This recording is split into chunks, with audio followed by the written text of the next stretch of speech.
नमस्कार शेतकरी मित्रांनो, आपण हा प्लॉट पाहत आहोत. यावरती केरन टेक्नॉलॉजीचा वापर केलेला आहे आणि या प्लॉटवरती पहा कुठल्याही प्रकारचा रोग नाही. आणि प्लॉट कसं काय एक नंबर आहे का नाही. दिसायला काळुकी, त्याची ग्रीप आणि फुटव्यांची संख्या बघितली तर आपण लाईव्हमध्ये मोजू.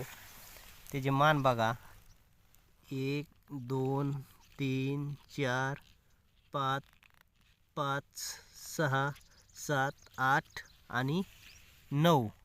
कसं आहे आत्ताच किरसुनीसारखी पंजा तयार झालेला आहे. आपण जास्तीत जास्त 17 18 19पर्यंत कसा जाईन. आणि फुटवासुद्धा कुठून काढलेला आहे, जमिनीतून काढलेला आहे. आत्ताच बघा तिसऱ्याच पाण्याला कशी किरसुनीसारखा पंजा तयार झालेला आहे. आणि ही ताकद फक्त आणि फक्त केरन टेक्नॉलॉजी आहे. प्लॉटवरती आजपर्यंत अजून एकही प्रकारचा कीटकनाशकाचा स्प्रे झालेला नाही आणि त्याची ग्रीप पाहू शकता, एक नंबर आहे.